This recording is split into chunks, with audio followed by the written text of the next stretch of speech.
ধুবুৰীত জিলা কংগ্ৰেছৰ কেইবাজনো নেতাৰ দল ত্যাগ প্ৰাৰ্থী ৰকিবুল হুছেইনৰ বিৰুদ্ধে কেতবোৰ অভিযোগ তুলি দল ত্যাগ কৰে ৩০জন নেতাই জিলা কংগ্ৰেছৰ উপসভানেত্ৰী সাভানা আখতাৰৰ দল ত্যাগ ২০১৬ চনৰ বিধানসভা নিৰ্বাচনত পশ্চিম বিলাসীপাৰাৰ প্ৰাৰ্থী আছিল সাভানা আখতাৰ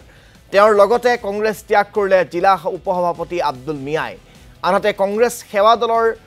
জিলা সভাপতিৰ দায়িত্ব এৰিছে নুৰুল হকে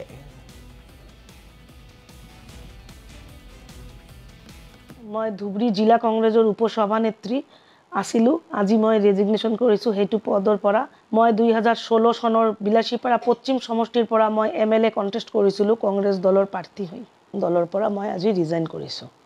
তাৰ কাৰণ ৰকিবুল হুছেইনক নেতৃত্ব দিছে এটো আমি আগৰ পৰাই বেয়া পাইছো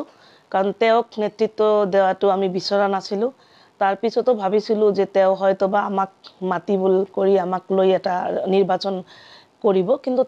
দেখা গল যে তেওঁ পাৰ্টিকুলাৰ দ্যাট লবি যে লবিটো ৰকিবুল হুছেইন বনাই থৈছে যেটো আবেদুৰ জামান জুয়েলক ডিস্ট্ৰিক্ট কংগ্ৰেছৰ প্ৰেসিডেন্ট বনাইছে এতিয়া আমাৰ